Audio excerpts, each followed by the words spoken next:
Hello everyone, एक बार फिर स्वागत है आप सभी का अपने यूट्यूब चैनल पर। तो फ्रेंड, जैसा कि आप थंबनेल पे देख ही चुके हो, आज की इस वीडियो में हम डिस्कस करेंगे एचपी टेट नॉन मेडिकल जून 2024 का जो एग्ज़ाम आज मॉर्निंग सेशन में हुआ था, उसमें जो साइकोलॉजी के जो क्वेश्चंस पूछे गए थे उन क्वेश्चंस को इस वीडियो में हम डिस्कस करेंगे। तो फ्रेंड्स, अगर आप एचपी टेट की तैयारी कर रहे हो तो इसके लिए मैंने एक अलग से प्ले लिस्ट बनाई है, जिसका जो लिंक है वो मैंने डिस्क्रिप्शन बॉक्स में दे दिया है। आप वहाँ पर जाकर वीडियोज़ देख सकते हो। तो फ्रेंड्स, वीडियो को शुरू करते हैं।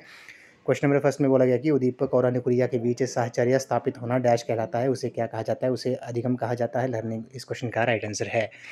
अगले प्रश्न में चलते हैं। गेस्टोल्ट का अर्थ क्या होता है? तो इसका जो अर्थ होता है वो पूर्ण होता है, ऑप्शन सी इस क्वेश्चन का राइट आंसर है। अगले प्रश्न में चलते हैं। पीयूष ग्रंथि को डैश ग्रंथि भी कहते हैं, तो इसे मास्टर ग्लैंड मास्टर ग्रंथि भी कहा जाता है, ऑप्शन सी इस क्वेश्चन का राइट आंसर है। अगले प्रश्न में चलते हैं। निम्नलिखित में से व्यक्तित्व का शील गुण सिद्धांत से संबंधित कौन है? तो कैटल जो है इस क्वेश्चन का करेक्ट आंसर होगा। अगले प्रश्न में चलते हैं। किस अवस्था को संवेगों के तूफान और दबाव का काल कहा जाता है? तो उसे किशोरावस्था को एडोलसेंस को कहा जाता है। अगले प्रश्न में चलते हैं। प्रत्येक अंडा कोशिका में गुणसूत्र होते हैं, तो एक्स जो है इस क्वेश्चन का राइट आंसर हो जाएगा। नेक्स्ट क्वेश्चन में चलते हैं। प्रोग्रेसिव मैट्रिसेस परीक्षण किस वैज्ञानिक ने विकसित किया? तो वो रेवेन ने किया है, ऑप्शन नंबर ए इस क्वेश्चन का राइट आंसर है। अगले प्रश्न में चलते हैं। किंडरगार्टन विधि का प्रतिपादन किसने किया? तो फ्रोवेल जो है इस क्वेश्चन का राइट आंसर होगा।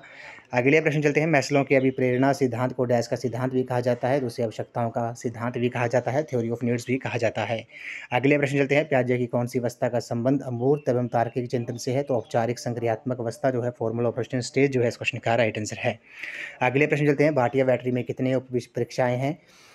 तो 5 जो है इस क्वेश्चन का राइट आंसर है। अगले प्रश्न में चलते हैं। बुद्धि परीक्षण का पेपर पेंसिल परीक्षा किसने बनाया? तो ये विनय ने बनाया था, ऑप्शन सी इस क्वेश्चन का राइट आंसर है। नेक्स्ट क्वेश्चन में चलते हैं। शिक्षा मनोविज्ञान डैश का विज्ञान है, तो ये मानव व्यवहार का विज्ञान है, ह्यूमन बिहेवियर जो है इस क्वेश्चन का राइट आंसर है।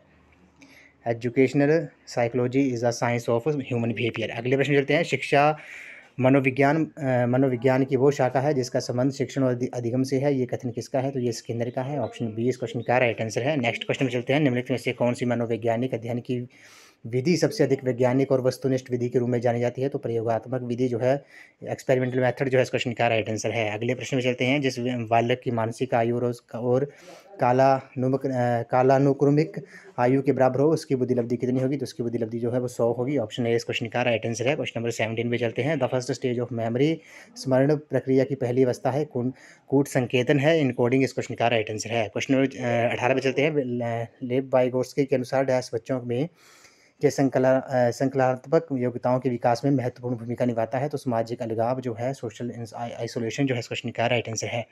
अगले प्रश्न चलते हैं। स्किनर का क्रिया प्रसूत अनुबंधन सिद्धांत डैश पर आधारित है? तो ये अनुबंधन पर है, कंडीशनिंग पर है, ऑप्शन बी इस क्वेश्चन का राइट आंसर है।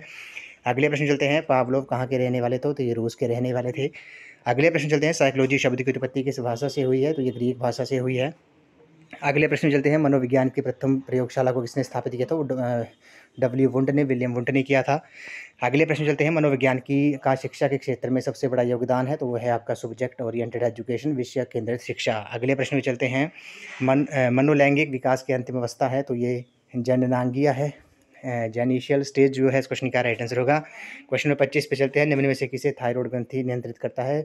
तो मेटाबॉलिज्म जो है, उपापचय जो है इस क्वेश्चन का राइट आंसर है। क्वेश्चन नंबर 26 पे चलते हैं। अधिगम व्यवहार में डैश बदलाव है? तो ये अपेक्षाकृत स्थायी है, relatively permanent change in behaviour है, लर्निंग जो है, ऑप्शन बी इस क्वेश्चन का राइट आंसर है। क्वेश्चन नंबर 27 पे चलते हैं।